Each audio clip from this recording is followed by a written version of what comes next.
नमस्कार विद्यार्थियों, मैं राजेंद्र सिंह शिक्षाविद राजेंद्र सिंह यूट्यूब चैनल पर आप सभी का स्वागत करता हूं। आज का हमारा टॉपिक है अधिगम। अधिगम क्या होता है, इसी पर आज हम चर्चा करेंगे। इसका क्या महत्व है सीखने में, किस तरह से हमारे सीखने को प्रभावित करते हैं, इसके कौन से सिद्धांत हैं, कौन से नियम हैं, इन्हीं बिंदुओं पर आज हम चर्चा करेंगे। तो आज शुरू करते हैं कि अधिगम क्या है। ठीक, हमको पता है कि सीखना जो है वो मनुष्य की जन्मजात प्रकृति है। ठीक, हमारा जन्म होता है, जन्म के कुछ समय बाद ही हम जिनके भी संपर्क में आते हैं, चाहे कोई वस्तु हो, कोई व्यक्ति हो, कोई क्रिया हो, जिसके भी संपर्क में आते हैं उससे उनका अनुकरण करने लगते हैं, उनकी क्रियाओं का अनुकरण करने लगते हैं। थोड़ा बड़ा जब हो जाते हैं हम, तो जो कुछ भी नया देखते हैं उसके बारे में हमारे मन में तीन प्रश्न मुख्य रूप से आते हैं। सबसे पहला प्रश्न है, कोई भी चीज नहीं देखी क्या है। ठीक, ये क्वेश्चन हमारे मन में आने लगता है, बच्चों के मन में आने लगता है। फिर क्या के बाद क्यों है।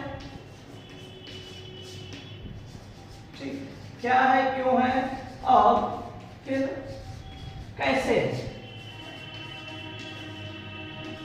क्या है, क्यों है, कैसे है, जैसे प्रश्न हमारे मन में आने लगते हैं। ठीक, और हम अपने इसी क्या है, क्यों है और कैसे जैसे प्रश्नों के द्वारा हम अपने आसपास के व्यक्तियों, वस्तुओं और क्रियाओं के बारे में जानकारी प्राप्त करते हैं। ठीक, जैसे एक छोटा सा बच्चा है, फॉर एग्जाम्पल, उसको कोई भी नई चीज दिखी तो अपने माता पिता से, अपने भाई बहनों से, जो भी उसके आसपास लोग हैं उसके बारे में, उनसे उस बारे में जरूर पूछता है कि ये क्या है, ये क्या है। उसका यही प्रश्न होता है, ये क्या है। ठीक भाई, हम इतने तो सजग है नहीं कि जैसे अभी हम घर पर बैठे हैं, कोई बड़े लोग आ गए, कोई आ गया घर पे, कोई मेहमान आ गया है, कोई वस्तु आ गई, कोई चीज, कोई क्रिया हो रही है, तो घर के बड़ों से मेहमान का परिचय करा देते हैं, लेकिन छोटे बच्चे हैं उनसे कराते हैं? नहीं कराते हैं। तो उनको इस चीज की जानकारी कैसे मिलती है कि वो जैसे देखते हैं कोई आया है, पूछ लेते हैं कि कौन आया है, या कोई सामान आया है, क्या आया है। ठीक, वो पूछता है। घर के सदस्य सब उठा कर घर का एक एक सामान, एक एक क्रिया, एक एक जो चीजें व्यक्ति आते हैं उनके बारे में छोटे बच्चे को परिचय नहीं देते हैं, परिचय नहीं कराते हैं। वो इसी तरह से सीखता है क्या है, क्यों है और कैसे है। ठीक, थोड़ा और बड़ा हो जाता है जब बच्चा, तो विद्यालय भेजा जाता है। वह विभिन्न प्रकार के वहाँ पर विषयों का ज्ञान प्राप्त करता है। विभिन्न संस्कृति वाले, विभिन्न धर्म वाले, विभिन्न जातियों वाले बच्चे उसके संपर्क में आते हैं, उनको जानता है, उनके बारे में जानता है। ठीक, और विभिन्न क्रियाओं में उसको प्रशिक्षण दिया जाता है। सामान्य अर्थों में अगर हम बात करें तो इसे ही अधिगम कहते हैं, इसे ही सीखना कहते हैं सामान्य अर्थ में। ठीक, लेकिन मनोविज्ञान के अर्थ में, मनोविज्ञान के दृष्टिकोण में सीखना यही पर्याप्त नहीं है। सीखने को दो रूपों में लिया जाता है मनोविज्ञान के दृष्टिकोण में। सबसे पहला रूप है प्रक्रिया, और दूसरा है परिणाम। मनोविज्ञान में सीखना दो रूपों में लिया जाता है, प्रक्रिया और परिणाम। प्रक्रिया यानी कि जिसको हम कहते हैं प्रोसेस, और परिणाम जिसको हम कहते हैं प्रोडक्ट। पहला प्रक्रिया और दूसरा परिणाम, प्रोसेस एंड प्रोडक्ट।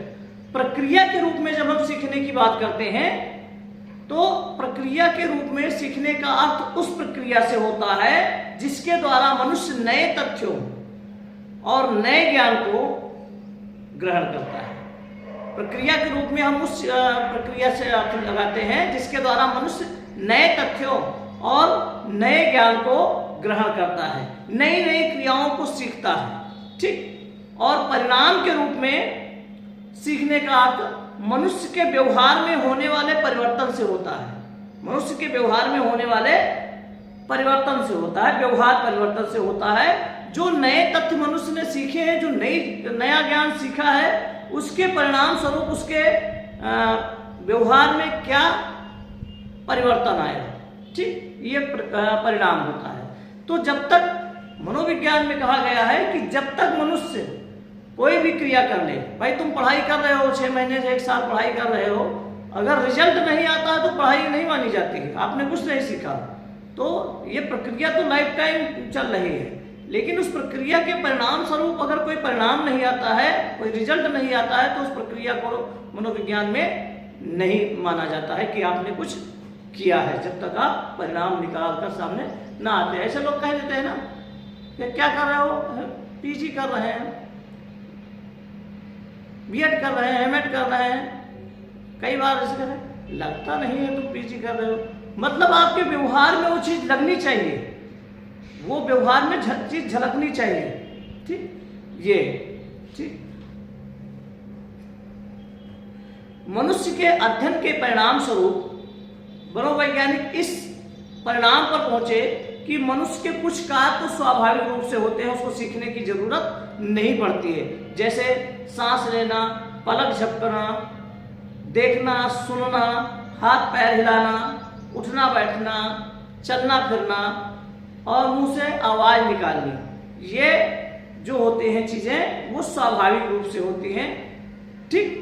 इसके अलावा कुछ ऐसे कार्य हैं जिन्हें वह अपने शारीरिक और मानसिक विकास के साथ स्वयं करने लगता है, ठीक। जैसे कोई डर लगा, किसी खतरा है तो वहां से भाग लेना, भूख लगने पर भोजन की तलाश करना, ये स्वतः हो जाता है, इसको बताने की जरूरत नहीं पड़ती है।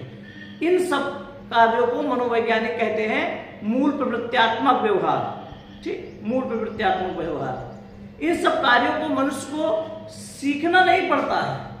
भाई कहीं तुमको खतरा है तो उसको सिखाना नहीं पड़ता है कि खतरा आए तो क्या करना है, सांप आ गया तो भाग लोगे ऑटोमेटिक, उसको सिखाने की जरूरत नहीं कि सांप जब आए तो इस तरह से तुमको सीखना है, इस तरह से भागना है, ठीक। ये चीजें हैं। इन सब कार्यों को मनुष्य को सीखना नहीं पड़ता, इसलिए इसको कहते हैं अनर्जित कार्य, ठीक। संवेगों को अनायास अभिव्यक्ति, जैसे रोना, हंसना, ये सब अनार्जित कार्यों की श्रेणी में आते हैं। कुछ इसके अतिरिक्त कुछ कार्य ऐसे भी होते हैं जिन्हें मनुष्य अपने प्राकृतिक एवं सामाजिक पर्यावरण के आधार पर ग्रहण करता है, जैसे पेड़ पर चढ़ना, पानी में तैरना सीखना, भाषा विशेष बोलना, ठीक, ये अपने एनवायरनमेंट से ले लेता है। वुडवर्थ के अनुसार, अब परिभाषाओं पर चर्चा कर लेते हैं। वुडवर्थ के अनुसार,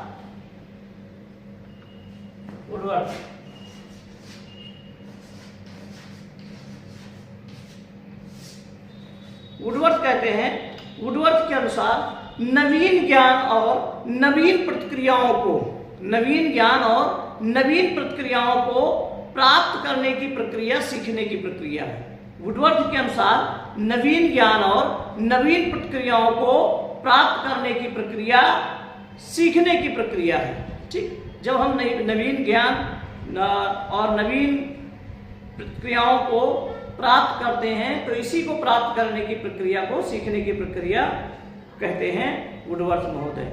इसके बाद बात कर लेते हैं क्रो और क्रो महोदय। क्रो और क्रो के अनुसार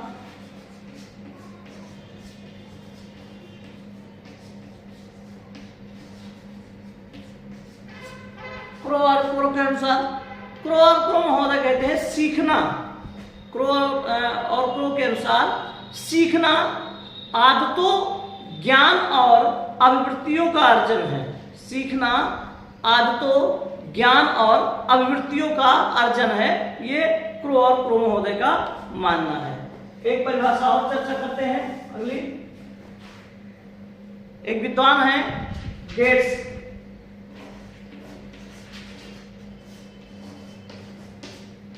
गेट्स व अन्य, गेट्स व अन्य के अनुसार, ये यूपी टेट सीटेट में पूछी गई परिभाषा है कि ये कथन किसका है। तो गेट्स व अन्य के अनुसार, गेट्स व अन्य के अनुसार सीखना अनुभव और प्रशिक्षण के द्वारा, गेट्स व अन्य के अनुसार सीखना अनुभव और प्रशिक्षण के द्वारा व्यवहार में होने वाला सुधारात्मक परिवर्तन है। सीखना अनुभव और प्रशिक्षण के द्वारा व्यवहार में होने वाला सुधारात्मक परिवर्तन है, ये गेट्स व अन्य का कहना था। फिर अगली परिभाषा पर चर्चा कर लेते हैं स्किनर के अनुसार। स्किनर महोदय के अनुसार, स्किनर महोदय कहते हैं, चार्ल्स ई स्किनर, ठीक, स्किनर महोदय कहते हैं कि सीखना वह प्रक्रिया है जिसके द्वारा मनुष्य प्रगतिशील व्यवहार को स्वीकार करता है। ठीक, सीखना वह प्रक्रिया है जिसके द्वारा मनुष्य प्रगतिशील व्यवहार को स्वीकार करता है। ठीक, अगली परिभाषा पर चर्चा कर लेते हैं। हिलगार्ड के अनुसार, हिलगार्ड महोदय की परिभाषा पर चर्चा कर लेते हैं।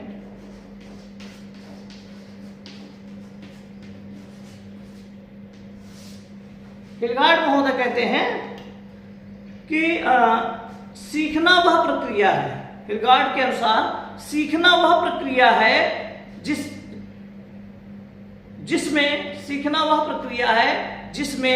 अभ्यास अथवा प्रशिक्षण द्वारा व्यवहार का उद्भव होता है। अभ्यास अथवा प्रशिक्षण द्वारा व्यवहार का उद्भव होता है अथवा व्यवहार में परिवर्तन होता है। हिलगार्ड महोदय के अनुसार सीखना वह प्रक्रिया है जिसमें अभ्यास अथवा प्रशिक्षण द्वारा व्यवहार का उद्भव होता है अथवा व्यवहार में परिवर्तन होता है। ठीक, एक और परिभाषा पर चर्चा कर लेते हैं।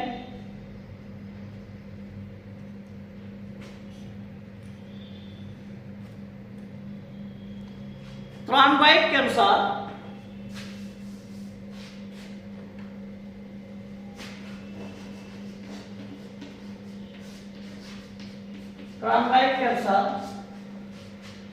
क्रॉनबाइक कहते हैं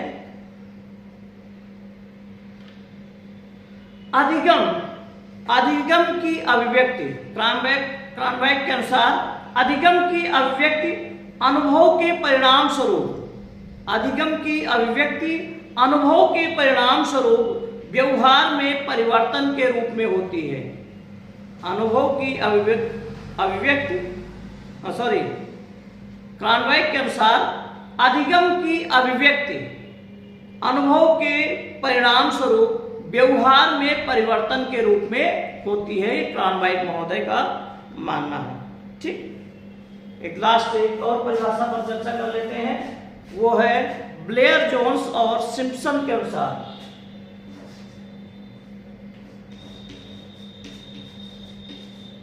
ब्लेयर जोन्स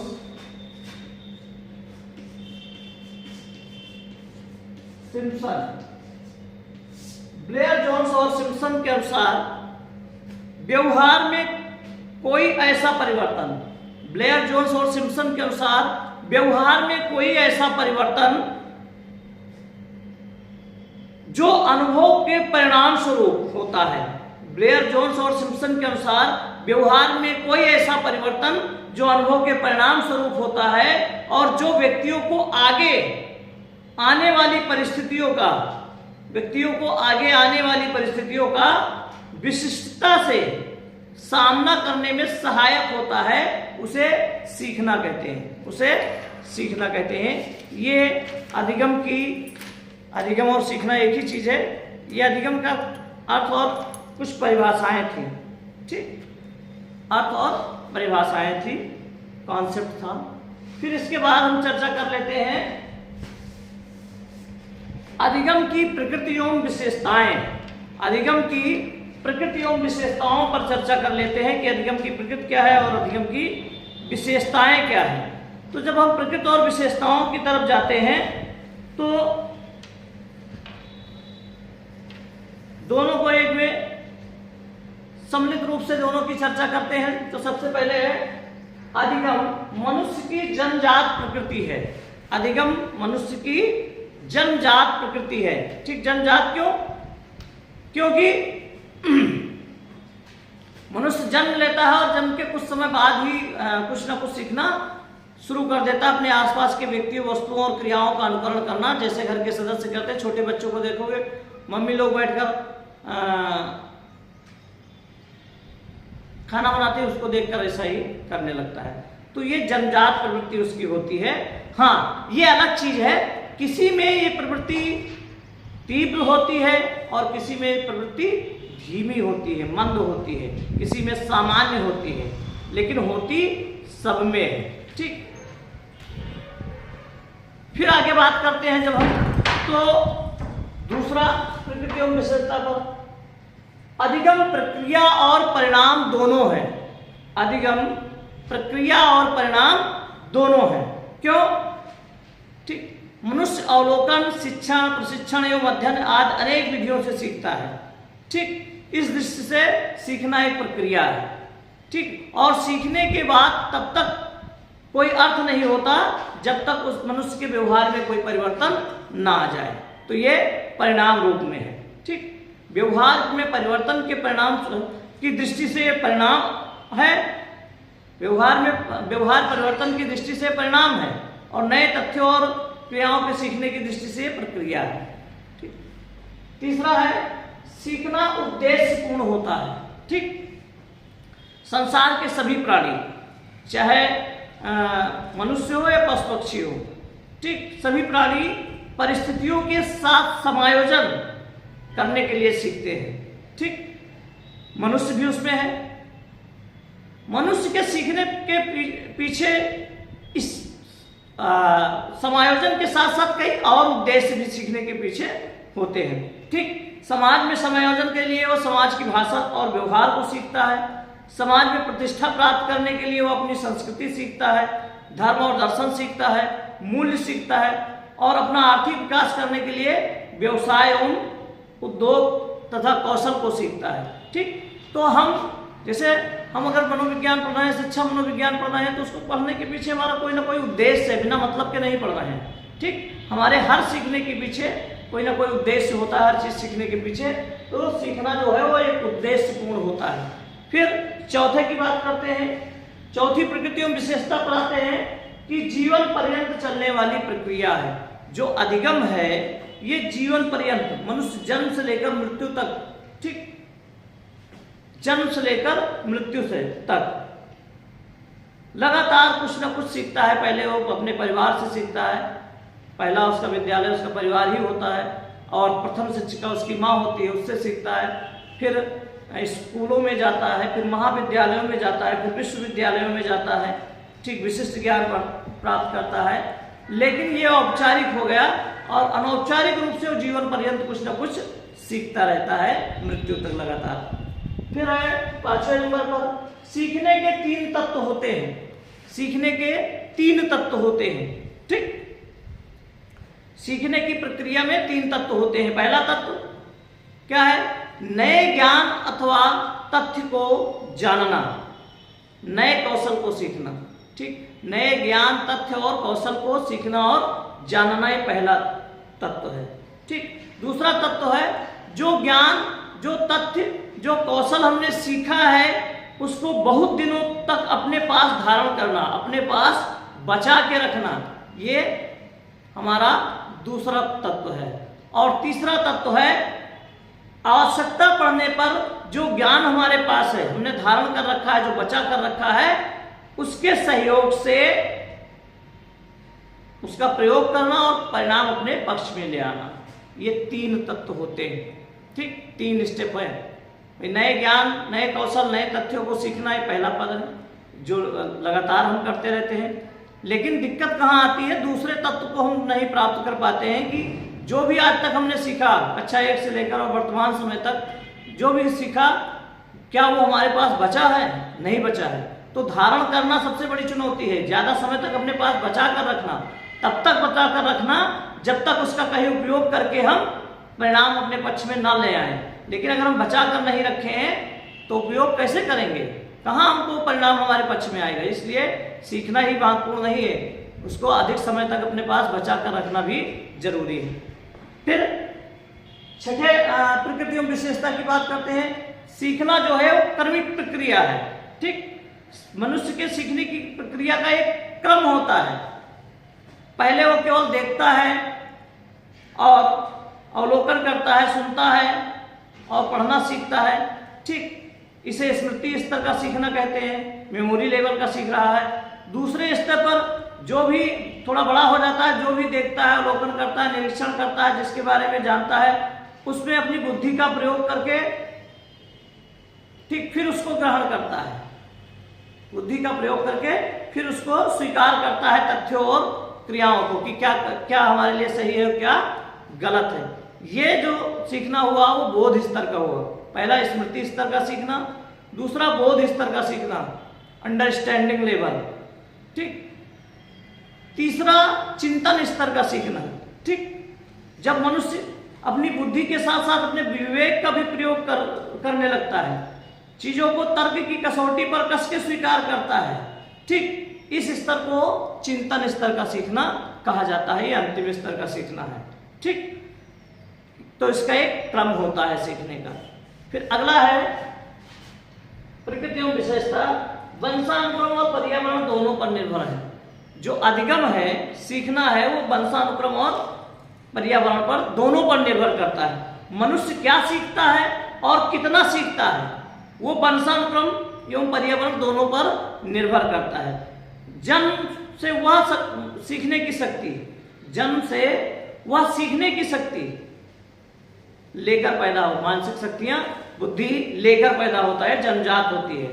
और पर्यावरण में वह सीखने की सामग्री प्राप्त करता है, ठीक। जैसे जैसे मनुष्य अवस्थाओं को आगे बढ़ता रहता है, पार करता रहता है, उसकी आयु बढ़ने के साथ साथ उसकी मानसिक शक्तियां भी बढ़ती रहती है, मैच्योर होने लगती है, ठीक। तो जो सीखना होता है उसमें दोनों की भूमिका है, वंशानुक्रम की भूमिका है और पर्यावरण की भी भूमिका है। दोनों के संयुक्त प्रयास से ही अधिगम बेहतर चल सकता है। फिर अगली प्रकृति एवं विशेषता की बात कर लेते हैं नंबर 8 पर। तो सीखने की प्रक्रिया में पूर्व अनुभव का महत्व, ठीक। 8वीं प्रकृति एवं विशेषता क्या है कि सीखने की प्रक्रिया में पूर्व अनुभव का महत्व होता है, ठीक। मनुष्य